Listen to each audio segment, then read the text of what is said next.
Chapter number 1 परिमेय संख्याएं की फर्स्ट एक्सरसाइज समझेंगे। पहले हम समझेंगे परिमेय संख्या होती क्या है। हमने लास्ट क्लासेस में भी समझी है, यहाँ पर हम इसको एक बार रिवाइज करेंगे। तो परिमेय संख्या यानी वो संख्या जिनको हम p अपॉन क्यू के फॉर्म में व्यक्त कर सकें कहते हैं, जहां पर p और q दोनों ही क्या है, पूर्णांक है। ठीक है, और q does not equal to 0 यानी कि q परिमेय संख्या में 0 नहीं होना चाहिए। Does not equal to 0 means q 0 नहीं होना चाहिए।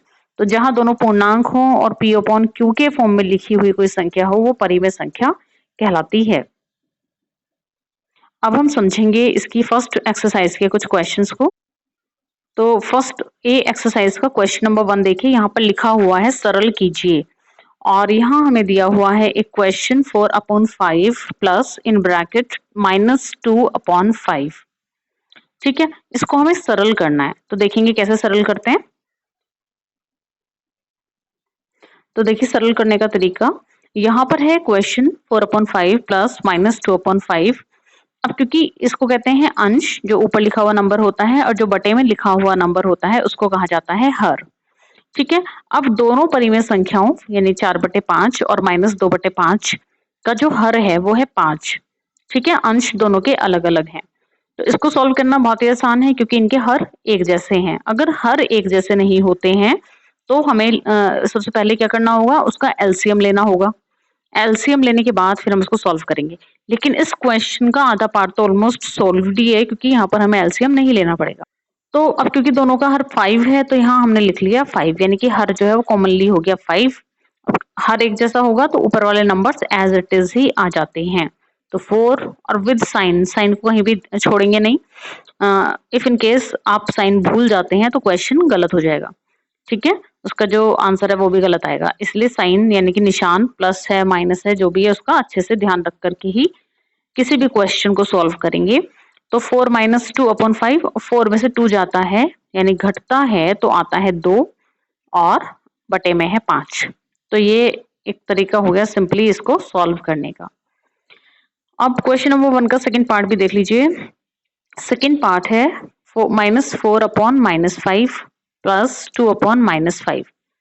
तो दोनों ही परिमेय संख्याओं का जो हर है वो है -5। ठीक है, तो यहाँ पर भी हमें एलसीएम यानी लघुत्तम समापवर्त्य ही लेना है, और हर जो है उसको कॉमनली लिखा जा सकता है -5। ठीक है, इतना करने के बाद जैसे हमने अभी फर्स्ट पार्ट में किया सिमिलरली यहाँ भी होगा। इसका जो हर है वो लिखा -4 और दूसरी संख्या का जो अंश, दूसरी संख्या का जो अंश है वो भी लिखा प्लस का 2।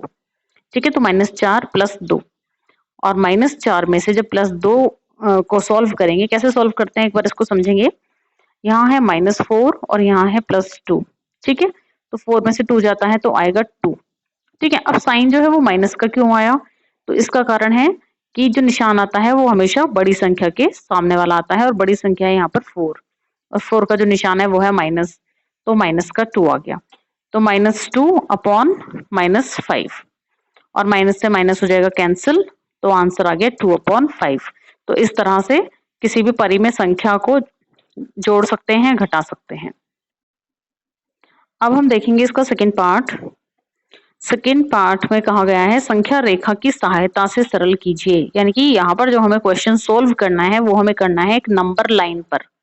ठीक है, नंबर लाइन पर क्वेश्चन सोल्व करना है। सिंपली सोल्व हमने यहाँ पर कर लिया, अब हम सीखेंगे नंबर लाइन यानी संख्या रेखा पर किसी भी क्वेश्चन को कैसे सोल्व करते हैं। इसके लिए हम समझेंगे बुक के उदाहरण से। नंबर लाइन सभी को पता है, ऐसा हम मान के चल रहे हैं क्योंकि ये हम 6 से ही पढ़ते जा रहे हैं।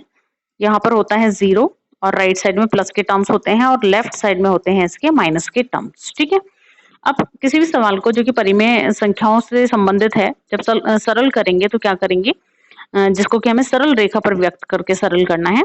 तो क्वेश्चन है 1/4 प्लस -5/6। ठीक है, प्लस इसलिए क्योंकि योगफल है, तो योग करना है तो प्लस लगाएंगे बीच में। अब क्या करेंगे इसको, यहाँ देखिए सबसे पहले हमने इन दोनों के जो हर हैं उनको एक जैसा बना लिया। अब हर को एक जैसा बनाने का क्या तरीका है, यहाँ पर है 4 और यहाँ पर है 6, तो अगर हम 4 में 3 से मल्टीप्लाई कर लें तो 4 × 3 यानी कि 12 हो जाएगा। और अगर हमें 6 में किससे मल्टीप्लाई करनी होगी सेम बनाने के लिए 2 से, तो 6 × 2 यानी 12 और 4 × 3 यानी कि 12। तो 4 में 3 से गुणा और 6 में 2 से गुणा करेंगे जिससे कि दोनों एक जैसे बन जाए हर। तो हर बन गए हमारे एक जैसे, दोनों 12 हो गए, अब हर जब चेंज हुए हैं तो अंश भी चेंज हुए होंगे दोनों के, तो दोनों के अंश चेंज होकर के आ गए 3/12 और दूसरे का आ गया -10। ठीक है, तो पहले का अंश 3, दूसरे का अंश -10। तो पहली संख्या बन गई 3/12, दूसरी बन गई -10/12।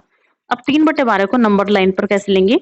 हमारे पास यहाँ पर 0 है, तो हमने क्या करा 1/12, 2/12, 3/12 करके प्लस सीधी साइड में हमने निशान लगा लिए और ऐसे माइनस में हमने लगाया -1/12, -2/12, -3/12, -4/12, -5, -6 इस तरीके से करके हमने नंबर लाइन पर 0 के लेफ्ट साइड में निशान लगा लिए। अब जो फर्स्ट है वो है 3/12, तो 0 से हमने 3 की तरफ चले, यहाँ से स्टार्ट करा है और 3/12 यहाँ तक आ गए। उसके बाद है -10/12, तो फिर हमने क्या करा यहाँ से शुरू करेंगे और 10 कदम पीछे की तरफ चलेंगे, यानी 1, 2, 3, 4, 5, 6, 7, 8, 9, 10। 10 कदम चल करके हम यहाँ आए, तो ये हो गया -10/12।